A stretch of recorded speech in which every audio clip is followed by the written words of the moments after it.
Assalamualaikum warahmatullahi wabarakatuh. Salam sejahtera, salam sehat untuk kita semua. Bapak Ibu sekalian, teman-teman sekalian, terutama teman-teman Kota Bekasi, ya kan? Kota Bekasi. Perkenalkan, nama saya Sugeng Anto, ya kan, dari komunitas Bos Indonesia, penggiat Germa Sejahtera, Gerakan Masyarakat Hidup Sehat, penggiat kesadaran masyarakat politik Indonesia, Garuda Politik Indonesia, websitenya garudapolitik.com, ya kan. Saya memberikan edukasi tentang program support menuju Pileg 2024 Kota Bekasi, kolaborasi win-win solution, menang untung, kalah untung.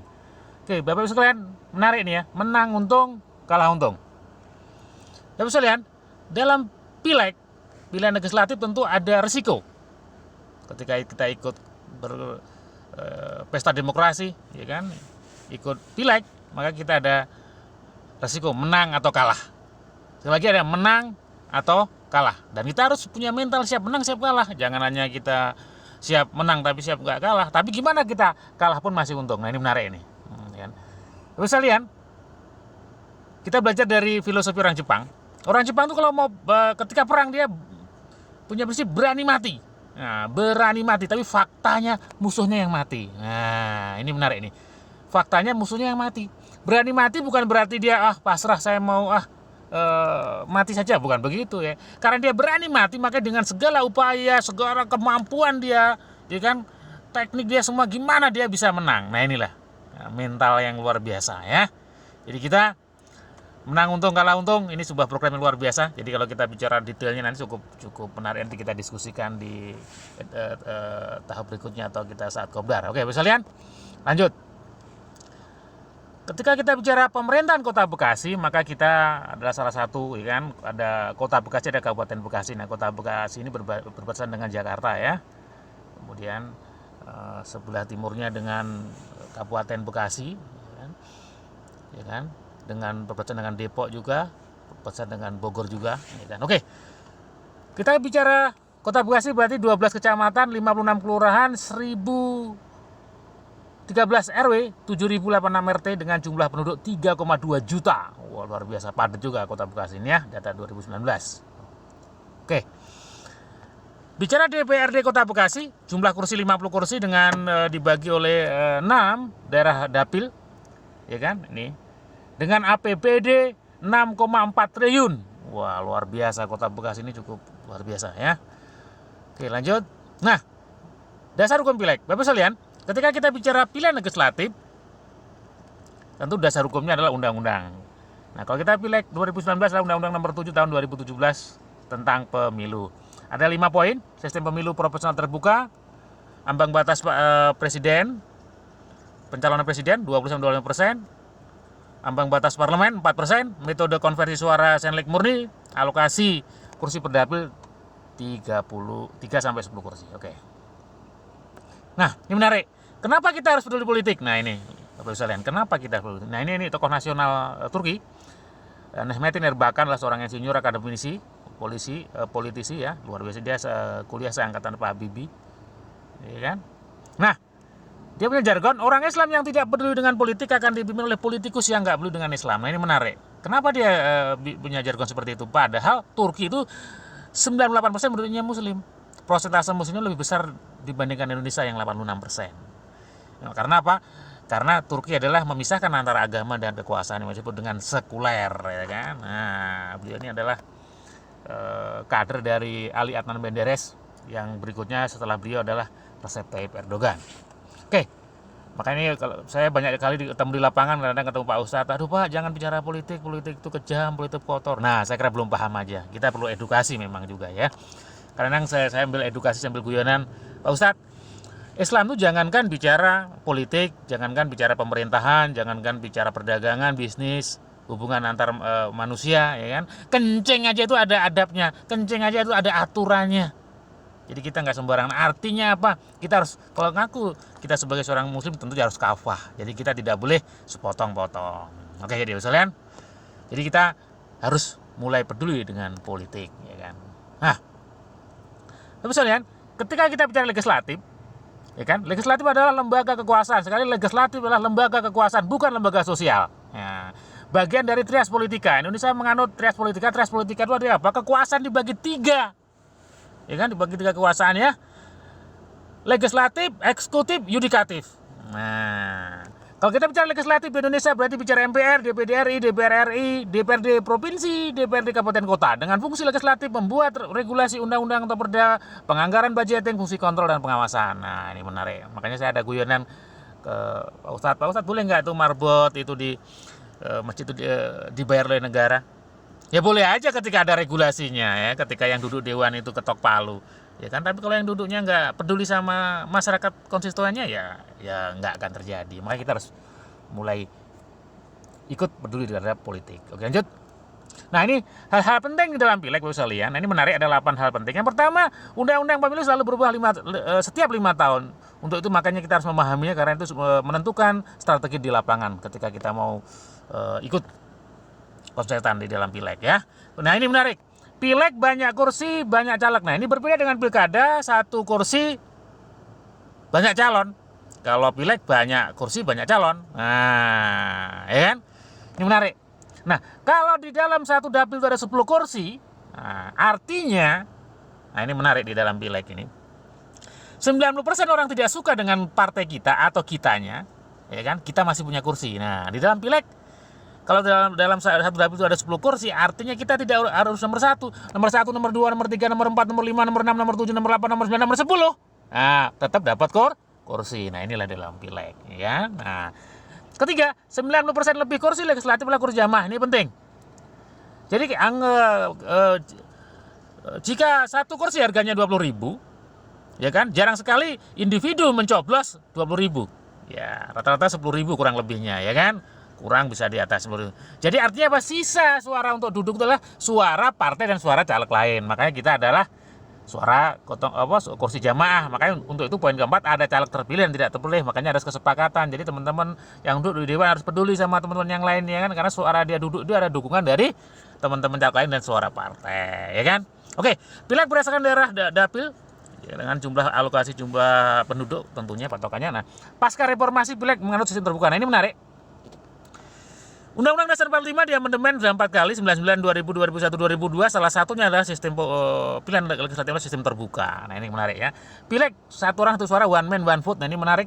Jadi suara Pak Presiden, suara Pak tukang becak sama, suara petani sama bosnya petani sama, ya kan? Semuanya. Nah, pileg pasca reformasi banyak muncul caleg baru ya, ini kesadaran ini luar biasa. Jadi ini hal-hal penting dalam pileg.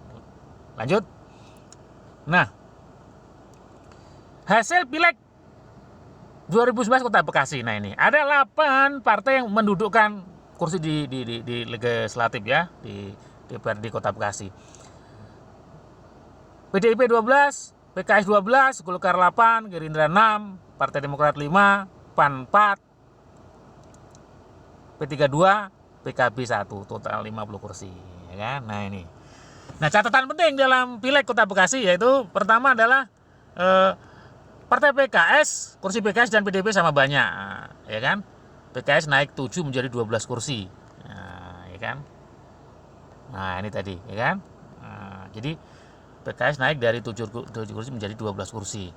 Nah, menarik kedua adalah 5% anggota legislatif wajah baru. Nah, ini menarik. 50% artinya petahana tidak begitu mudah untuk mempertahankan kursinya, kan? 50%, 58%. Nah, jadi ini menarik. Jadi dinamis ya di dalam pileg nih. Jadi teman-teman yang baru newcomer atau orang-orang yang dulu pernah gagal masuk, jangan khawatir karena sistem sangat terbuka, ya kan? Buktinya kan. Kemudian harga satu kursi adalah 24.000. Pengertian harga satu kursi adalah apa? DPT dikalikan jumlah kehadiran, contoh 72%, dibagi jumlah kursi, makanya harganya 24.000. Nah, perolehan suara individu tertinggi duduk di kursi legislatif adalah 18.241. Jadi 18.000 menuju 24.000 tentu belum enggak. Kan udah saya katakan tadi kan, tidak mencapai total satu kursi kan, milih mencolok pribadinya. Artinya sisa suara menuju ini adalah suara teman-temannya dan suara partai.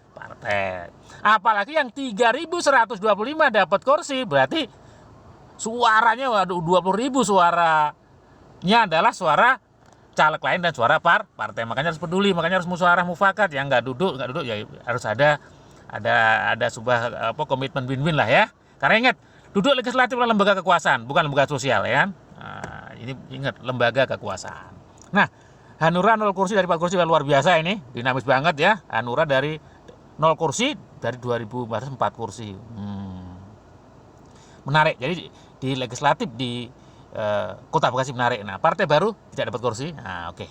Oke, Bapak sekalian, ini menarik. Jadi inilah catatan Kota Bekasi 2019. Nah, untuk menuju 2024, tentu kalau undang-undangnya masih digodok ya. Mungkin salah satu yang saya dapat informasi, pilihan legislatif nanti akan dipisah dengan pilpres ya, karena pengalaman 2019 kemarin kan agak kacau juga ya, karena makanya harus dipisah ya kan. Nah, ini menarik, masih digodok ya. Oke. Nah, beberapa poin penting dalam Pileg 2024 kurang lebihnya: sistem pemilu masih sistem proporsional terbuka, jumlah kursi 50 kursi, daerah pemilihan 6 dapil, sistem pemilihan one man one vote, banyak caleg ikut berpartisipasi. Ini pastilah karena kesadaran politik udah mulai. Kota Bekasi lah hidrogen. Nah, ini menarik. Hidrogen berarti dia adalah banyak sekali orang-orang pendatang, orang-orang multi ya. Status ekonomi semua kelas ada, dominan kelas menengah. Nah, persaingan semakin ketat, strategi 3M lebih awal. Nah, kita nanti banyak ngomong strategi 3M. Di dalam politik Bapak Ibu masih sudah kenal namanya 3M. M pertama lah mapping. Mapping itu begitu penting, ya kan? Ada beberapa hal mapping, ada 5 sampai 9 mapping ya, termasuk mapping suara, mapping lokasi dan sebagainya. Jadi ini penting, ya kan? M kedua adalah monitoring atau maintenance, ini yang paling banyak energi waktunya ya. Dan M ketiga adalah mobilizing, jadi memobilisasi gimana yang dimonitor akan terkonversi jadi suara nantinya ya. Jadi 3M menarik ya, 3M di dalam ininya. Oke, Bapak Ibu sekalian, kalau kita bicara pileg ya kan, kita kalau bicara pileg tentu targetnya suara, bukan masa. Kalau masa kita kumpulkan di lapangan, datangkan penyanyi dangdut, semua bisa ngomong. Tapi kalau belum tentu, tapi suara. Kalau suara berarti siapa pemilih kita, kemudian kita harus kita pahami. Nah, untuk meningkatkan suara yang luar biasa, hukum yang dipakai adalah hukum memberi menerima. Jadi ini hukum malam ya, hukum memberi dan menerima. Jadi jangan berharap menerima kalau belum pernah memberi. Nah, jadi inilah kalau kita untuk bicara suara. Nah, sebelum dipilih Bapak sekalian, tentu kita ada tahapannya. Ada tahapan dikenal, diterima, disenangi, dipercaya, baru dipilih. Jadi tidak tiba-tiba orang itu dari langsung dipilih, tidak, ada tahapannya. Jadi ketika kita banyak spanduk, banyak brosur di mana-mana, itu cuma dikenal. Ketika kompetitor kita udah masuk tahap 2, 3, kalau kita dikenal juga nggak akan dipilih. Tetapi kalau kompetitornya diam aja, kita dikenal, akan cenderung dipilih. Nah, ini menarik. Kalau bicara 4 tahapan, ini yang paling panjang ceritanya, nanti bisa kita ikuti edukasi berikutnya ya. 4 tahapan untuk dipilih, karena menjadi kunci utama ya. Tapi intinya apa? Sebelum dipilih dasarnya trust, percaya. Jadi kalau belum dipercaya ya kemungkinan kecil kita untuk dipilih. Lanjut. Nah, karakter pemilih ya kan, 35% ini dari 7% karena potensi saudara golongan organisasi syarat ini 35%. Nah, 65% orang memilih kenapa? Karena faktor balas budi. Balas budi itu ada 2, yaitu balas budi jangka pendek dan jangka panjang. Jangka pendek disebut dengan serangan fajar, jangka pendek adalah terencana dan terukur. Ini cukup panjang ya kan. Serangan fajar nih ya, itu kan gambling ya. Belum tentu dengan uang banyak menang ya, kasih 50.000, satunya kasih 100.000 kalah. 100.000 satunya 50.000. Nah, jangka panjang ya, mungkin teman-teman di Bekasi udah paham. Kita belajar dari salah satu tokoh anggota DPR RI dari Dapil Jabar 6, Kota Depok, Kota Bekasi. 2009 jadi, 2014 jadi, 2019 jadi ya. Dia tentu dia pakai sistem jangka panjang ya, terencana terukur dari balas budinya jangka panjang. Siapa dia? Salah satu inspirasi kita ya, betul, Bapak Sukur Nababan ya. 3 kali berturut-turut menjadi legislatif. Ya, oke, menarik. Nah, estimasi sekalian, ini estimasi operasional, jadi bukan operasional uang dibagi-bagi, tidak, kurang lebih, karena kalau kita di lapangan juga pakai duit juga ya. Ya kan, untuk DPR di kabupaten 300 juta, DPR di provinsi 1,5 M, ini 4 miliar. Jadi kurang lebih seperti ini. Tapi ini nanti yang kita pakai sistem program menang untung kalah itu bukan ini ya kan. Tentu kita dengan sistem yang sangat luar biasa, dengan kekuatan ilmu, kekuatan komunitas ya kan, tentu dengan low cost nanti kan. Nah, ini sebagai patokan saja. Nah, budget pemenangan pileg. Jadi untuk pemenangan pileg itu alokasinya seperti ini Pak Lulisan. Nah, 50% terbesar adalah karena sosialisasi, spanduk, kartu, pertemuan, operasional tim sukses itu 50%. Berikutnya adalah 20% adalah doktrinasi dan pengujian suara. Kenapa? Ketika kita dikenal, diterima di masyarakat, tapi kita nggak dikunci suara, maka suara bisa hilang. Makanya tahapan ini penting, ya kan? Yang terutama yang doktrin dan pengujian suara. Oke, lanjut. Nah, budget terbesar pemenangan pileg adalah operasional. Nah, ini jadi operasional tim penggerak suara adalah, nah solusinya gimana? Nah ini solusinya. Politik dan bisnis adalah satu kesatuan yang nggak bisa dipisahkan, ya kan? Makanya kita ada program menang untung kalah untung, bukan menang untung kalah buntung, ya kan? Ingat, politik dan bisnis seperti mata uang ya, tidak bisa dipisahkan, ya kan? Ada gambar, ada angka ya. Jadi ini menarik. Nah, manajemen risiko. Nah, apabila kita bekerja dengan memperhitungkan risiko, maka risiko tidak jadi masalah lagi. Nah ini Bapak Ibu sekalian, risiko di dalam pileg tadi kalah, sekali lagi kita punya program menang untung kalah untung, ini dasarnya tadi risiko, ya kan? Nah di dunia ini ada sebuah bisnis yang cukup besar, bisnis yang lahir karena adanya risiko. Jadi bisnis ini adanya risiko, bisnis ini cukup besar, sampai ada klub bola, lapangan bola dan sebagainya. Apa Bapak Ibu sekalian, bisnis yang lahir karena adanya risiko yang cukup besar di dunia ini? Iya betul. Asuransi, insurans. Asuransi itu lahir karena adanya risiko kecelakaan, risiko kematian, risiko kebakaran dan sebagainya. Nah, sama. Program ini karena ada risiko di dalam pileg adalah kalah, maka kita lahirlah program menang untung kalah untung. Nah, ini usahakan. Gimana kolaborasi Bos Indonesia dan Germa Sejahtera untuk Win-Win Solution? Kolaborasi. Bapak sekalian, di dalam politik nasional itu dipengaruhi oleh 5M. Jadi kalau teman-teman udah paham dalam politik nasional itu 5M. M pertama adalah massa, media massa, organisasi massa. M kedua media massa, M ketiga adalah mahasiswa, M keempat militer, M keempat adalah money atau pengusaha. Jadi sekali lagi dalam politik nasional dipengaruhi oleh 5M. M pertama adalah organisasi massa, M kedua media massa atau pers, M ketiga mahasiswa, M keempat militer, dan ke M kelima adalah money atau pengusaha. Jadi kalau ada 9 naga dan 5, betul, memang pengusaha itu mempengaruhi politik nasional, ya kan? Oke. Nah, konsep dasar kolaborasi adalah apa? Pemilihan legislatif punya korelasi dengan berdagang niaga jasa, sama-sama menawarkan, ya kan? Menawarkan sebuah program dan sebagainya. Nah, sales, terapis, tenaga kesehatan, tenaga pemasaran lapangan, mitra bisnis dan dalam aktivitas setiap hari mempengaruhi orang untuk mengikuti apa yang ditawarkan, ya dong. Energi biaya yang dikeluarkan dengan adanya tambahan promosi calon legislatif dengan tanpa sama. Nah, umpamanya kita tinggal di Bogor, kita setiap hari memang ada bisnis dari Jakarta. Jadi Bogor Jakarta setiap hari, karena kita memang ada urusan bisnis di Jakarta setiap harinya. Udah rutin kita bisnis. Nah, suatu saat kita ada orang yang numpang mobil kita, Pak, saya numpang ke Jakarta. Nah, kira-kira bensin yang dikeluarkan sama nggak? Ya, hampir sama, ya kan? Nah, tetapi ketika kita dari Bogor ke Jakarta hanya kepentingan ke Jakarta saja, ya kan, kita tidak ada rutin di sana, memang ada kegiatan bisnis di sana, ya tentu biaya yang cukup besar, ya kan? Nah ini mempengaruhi orang lain dengan dasar trust, kepercayaan. Ini 4 tahapan tadi, ini lewat tahapan trust ya. Nah, mempengaruhi orang tanpa dibaca oleh lawan dan kompetitor, dan no money politik. Nah ini penting, no money politik, karena kita juga ingin edukasi dan kita duduk di dewan adalah dengan cara yang elegan dan cara yang benar, ya kan? Kalau kita pakai baju calon A kan orang udah ketahuan, wah ini calonnya A. Tapi kalau kita sebagai contoh, kita seorang terapis di lapangan, ya kita kan nggak ketahuan dong, memang kita itu pekerjaan kita di lapangan. Oke, lanjut. Nah, kolaborasi Bos Indonesia dan Germa Sejahtera. Apa Bos Indonesia? Bos Indonesia adalah komunitas bisnis online dan offline, ya. Online offline yang didukung oleh lembaga kursus dan pelatihan Sukung Sejahtera, KPPS, CBO Academy, Media Sorot Nasional yang luar biasa. Nah, Bos Indonesia adalah bersifat inklusif, bukan eksklusif. Kalau inklusif adalah semua stakeholder, semua bisnis kita masuk, ya kan? Dia sebagai wadah edukasi dan praktek. Jadi kita tidak hanya teori tapi juga praktek, ya kan? Bisnis online dan offline kurang lebih dengan 10 bidang bisnisnya. Ini menarik. Nah, nanti kalau dengan Germa Sejahtera, Germa Sejahtera adalah sebuah gerakan masyarakat hidup sehat. Sejahtera tentu adalah dasarnya Inpres nomor 1 tahun 2007 tentang gerakan masyarakat hidup sehat. Jadi kalau kita bicara sehat itu ada menurut WHO dan Undang-Undang 36 tahun 2009 tentang kesehatan ada 4, yaitu sehat fisik, sehat psikis, sehat sosial finansial, dan sehat spiritual. Jadi kalau badannya sehat, nggak punya duit juga nggak sehat juga. Jadi nanti kita harus bicarakan bahwa kita harus sehat, ya. Menarik.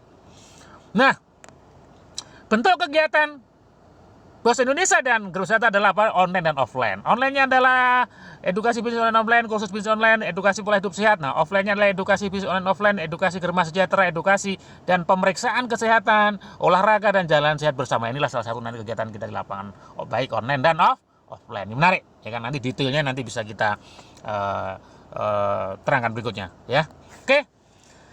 Di dalam lapangan nanti berarti monitoring. Jadi setiap hari teman-teman di lapangan, nah ini sales, agen terapi, tenaga pemasaran, mitra manajemen, mentor dan sebagainya ke lapangan. Ini dijadikan sebagai tenaga doktrin dan penguncian suara, karena setiap hari dia di lapangan. Ini pula pemenangan dengan kekuatan komunitas Bos Germa Sejahtera tadi, ya kan?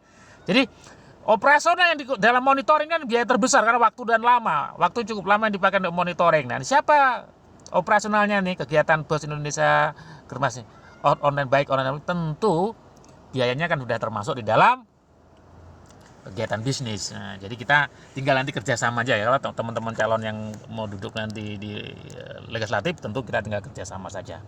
Intinya adalah apa Bapak sekalian? Tripartit sukses pileg adalah apa? Kita kolaborasi antara Bos Indonesia Germa Sejahtera dengan tim sukses dengan caleg ya, kalau ada caleg, dan kemudian media pers partner, karena media ini sebagai wahana komunikasi massa, penyebar informasi, pembentuk opini ya kan, sesuai dengan Undang-Undang 40 tahun 19 tentang pers. Ya kan? Nah, kolaborasi yang menarik ini adalah gimana duduk di DPRD Kota Bekasi dengan low cost, ya, dengan biaya sangat rendah ya kan. Kalau zero cost ya low lah ya, low cost ya kan. Tentu dengan luar biasa. Sekali lagi kekuatan ini untuk duduk di DPRD Kota Bekasi. Oke, Bapak sekalian. Intinya Bos Indonesia, Germa Sejahtera, garudapolitik.com sukses by design. Jadi kita ikut juga membantu teman-teman untuk duduk di legislatif, tentu dengan cara yang konstitusional, cara yang benar, cara yang elegan, ya kan, sehingga teman-teman duduk di dewan nanti tentu akan peduli terhadap konstituen dan masyarakat. Jadi intinya kita peduli terhadap politik ini adalah tujuannya apa? Biar teman-teman yang duduk di dewan adalah benar-benar untuk memperhatikan kepentingan masyarakat, khususnya masyarakat Kota Bekasi. Oke Bapak sekalian, sampai jumpa di edukasi berikutnya. Indonesia sehat, Indonesia kuat, Indonesia maju, Indonesia menang. Assalamualaikum warahmatullahi wabarakatuh.